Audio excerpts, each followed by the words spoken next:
Dziś pojechaliśmy, słuchajcie, w nowe miejsce, do Wadi Vuraja. To górska dolina leżąca za Korfakan w kierunku Diby.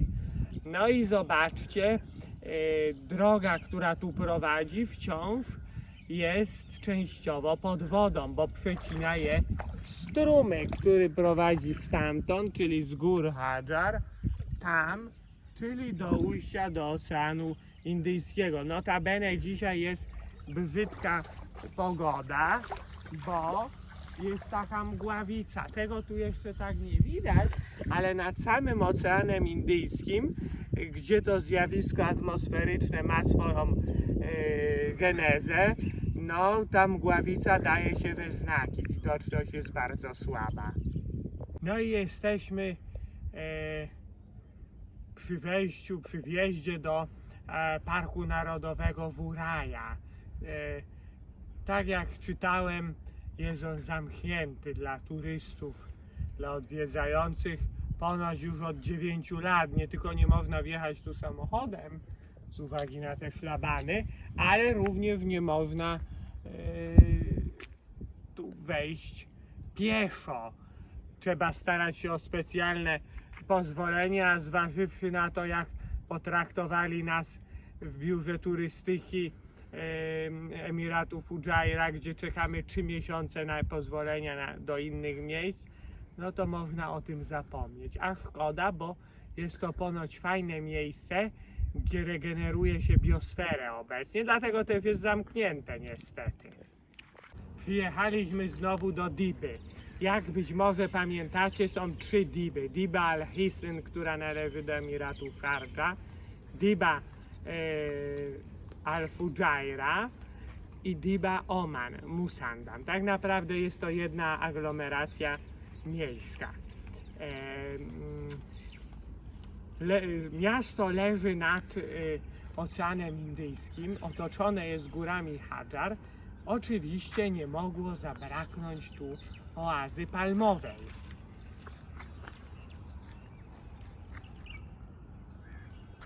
Przed wami zabytkowy fort. Ten piękny fort jest główną historyczną atrakcją Diby. Ta część należy do Emiratu Fudżajra.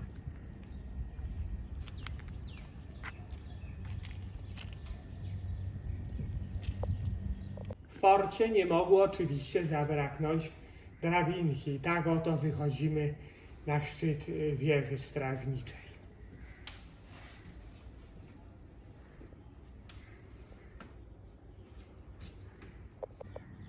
Jesteśmy na szczycie wieży strażniczej fortu Diba.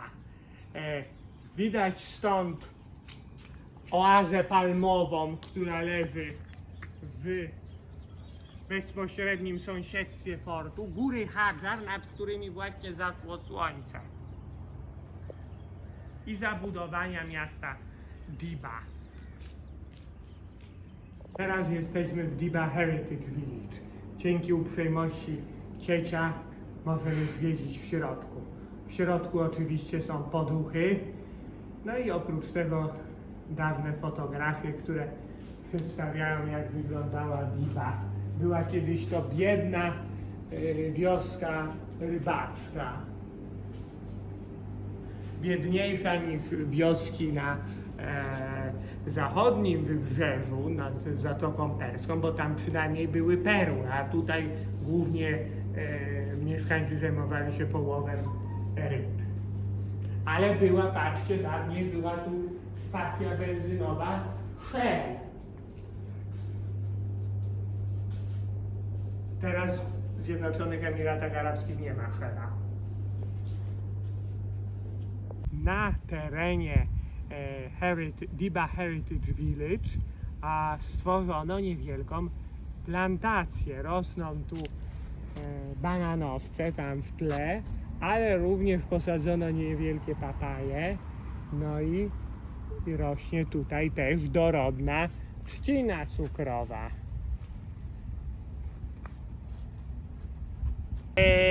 Jest ich tu 6, choć na razie widać 4 i znajdują się przy wjeździe do miasta Fujairah główną drogą od strony Dubaju i Szardży.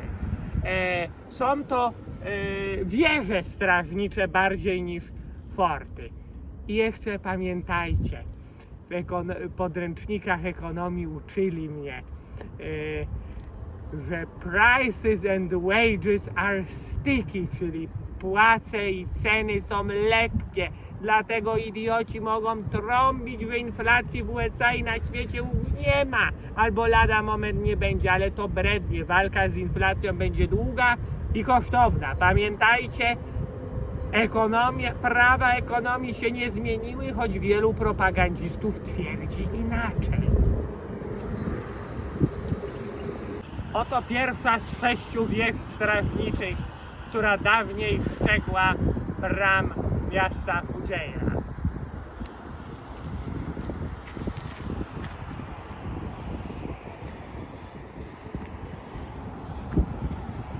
To dopiero druga z wież strażniczych, a już powoli zachodzi słońce nad górami Hadżar. Zobaczcie z drugiej strony.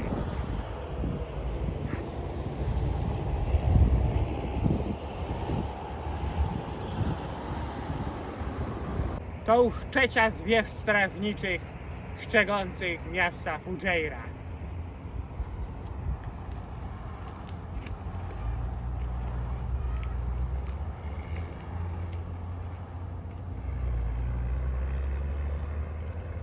Oto czwarta z 6 wież strażniczych. Ponieważ jest ciemnawo, musiałem rozstawić już statyw. A tutaj widok na oazę palmową to oczywiście jedna z przyczyn, dlaczego te wieże strażnicze tutaj zbudowano. Żeby właśnie chroniły przed potencjalnym najeźdźcą mieszkańców, a najeźdźcy tego oczywiście mogłyby w dawnych czasach skusić żyzne ziemi, obecność wód i oazy palmowe, bo to wówczas świadczyło o zamożności danych terenów. To już przedostatnia, 5. wieża strażnicza.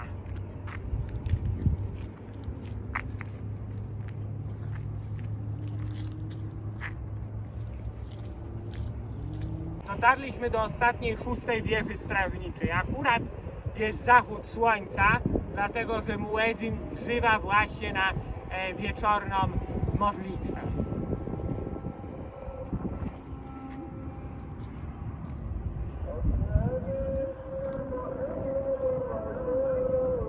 Dzisiaj przyjechaliśmy do Al-Aqwa. To niewielki kurort, który leży pomiędzy Korfakan a Dibą, czyli na wschodnim wybrzeżu Zjednoczonych Emiratów Arabskich, nad Oceanem Indyjskim, a ściślej nad Zatoką Omańską. Są tu ładne plaże, powstało nawet kilka luksusowych hoteli, a największą atrakcją jest ta wysepka, niewielka wysepka tuż przy brzegu z tą skałą dość malowniczą.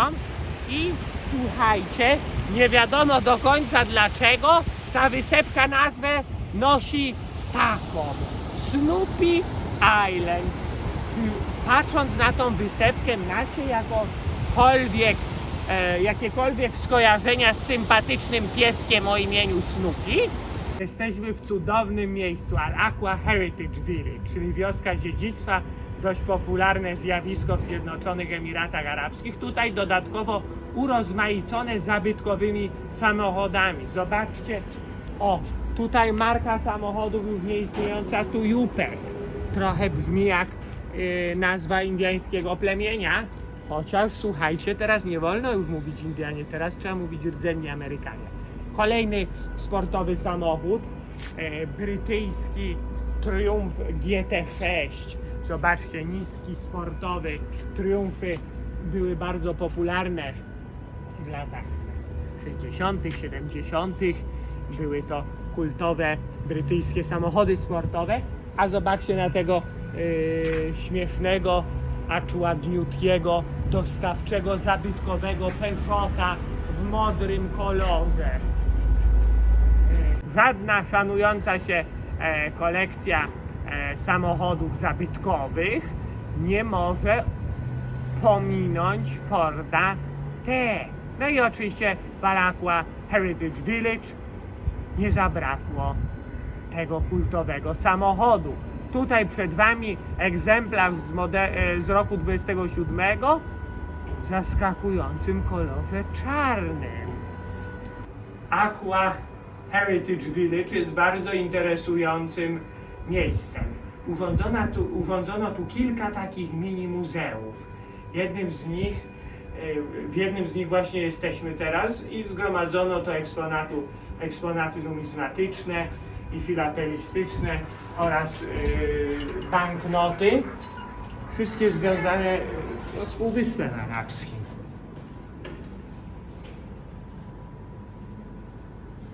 A nie tylko, w ogóle z krajami arabskimi. O, zobaczcie, tutaj są monety z Sudanu na przykład. O, są też kangary.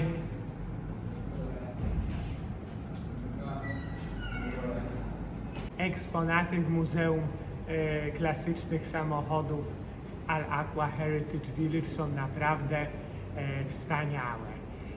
Możecie tu zobaczyć marki samochodów, które niestety już nie są produkowane. Jak na przykład ten piękny niebieski Arrow American, ten żółciutki Essex Super American z 1922,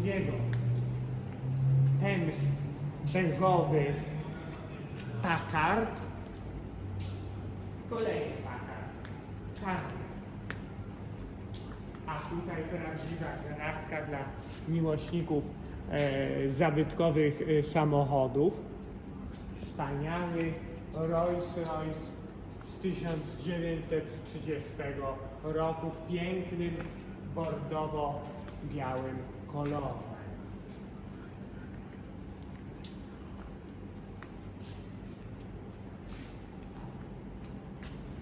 Wow, kto by pomyślał, że w Al-Aqwa Heritage Village kryje się takie wspaniałe muzeum samochodów zabytkowych. Zobaczcie, jaka cudowna kolekcja.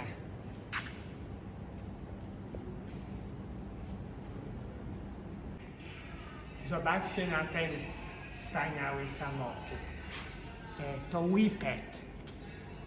Samochód niegdyś budowany przez koncern Willys Overland. Później Willys przekształcił się w Jeepa, z grubsza rzecz biorąc. No, ale ten samochód jest bardzo ładny. A czemu nazywa się Whippet? Whippet to też, słuchajcie, rasa kundli. Ponoć najszybciej przyspieszających na świecie. Kundle te potrafią osiągać prędkość szaleńczą, bo aż 60 km na godzinę. No i dlatego tak nazwano ten model samochodu. Dodatkowo jest on w ładniutkim pistacjowym kolorze. To pistacjowy kolor, Małgosiu? Czy miętowy? Nie wiem. Jakiś taki. Ale ładniutki samochód zabytkowy. A ten tu niebieściutki, maleńki, zabytkowy samochodzik to niemiecki DKW z 1932 roku. DKW była jedną z marek, z połączenia których powstało później Audi. A tam zobaczcie, o, zabytkowy wózek inwalidzki. I jeden samochód niepodpisany, który jest w remoncie.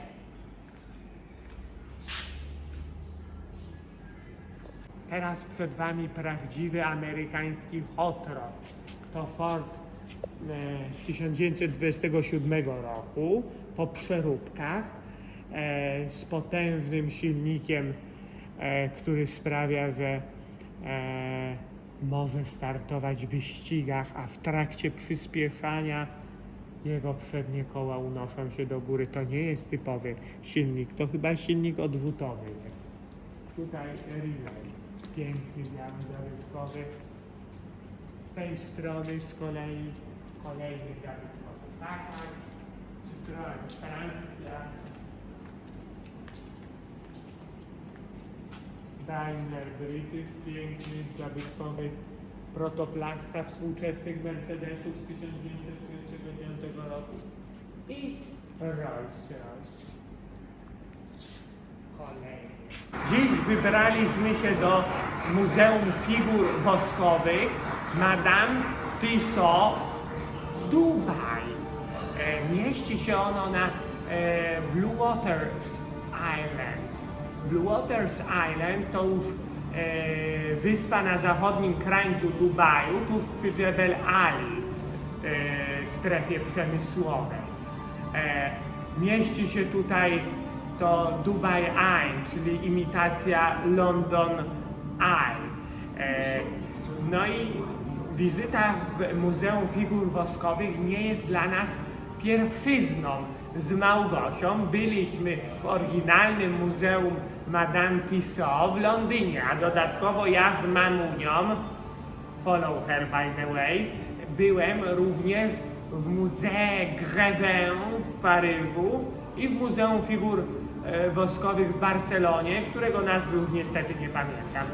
Figury woskowe zaczęła tworzyć właśnie Madame Tussauds. Oto jej figura woskowa, która była, słuchajcie, w XIX wieku, tak?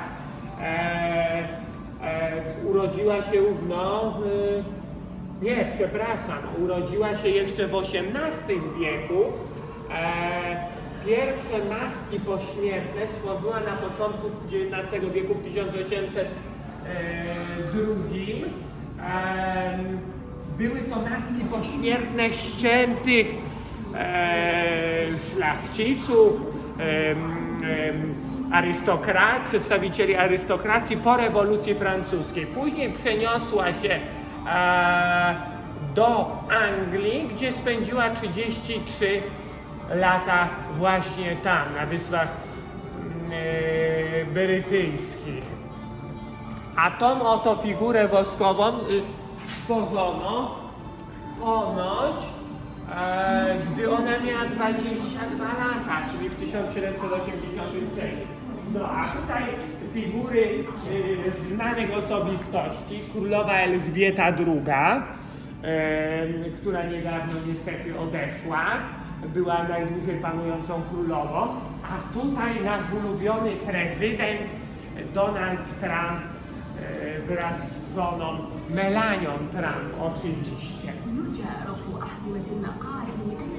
Czy tęskniliście za górami Hadżar? My tak. I tak oto wróciliśmy. Jesteśmy na drodze z Masafi do Korfakan. Jak widać, wciąż dają się we znaki zniszczenia wyrządzone przez niedawno powódź.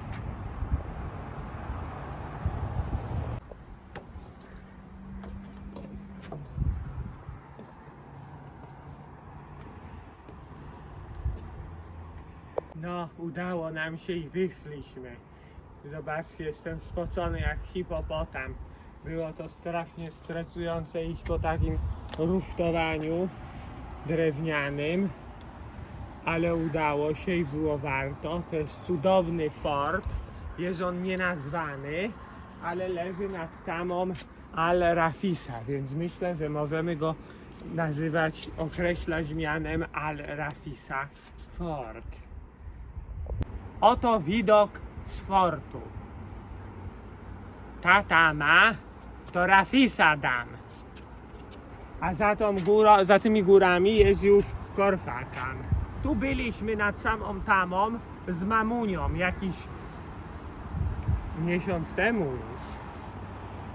Ale przegapiliśmy ten cudowny fort. O, jest i fort, zobaczcie. A tam Mustaś parkuje. Mustaś! Jesteśmy na szczycie wieży strażniczej fortu, który góruje nad tamą Al-Rafisa. Wchodzi się tu klasycznie po drabince, a widok na góry Hadżar nikogo nie powinien chyba dziwić. Dziś po raz ostatni wybraliśmy się do Korfakan. To takie smutne, że w tym cudownym miejscu jesteśmy po raz ostatni. Na koniec chcielibyśmy Wam pokazać ten cudowny pokaz fontan, który znajduje się na głównym rondzie przy wjeździe do miasta od strony Fujairah.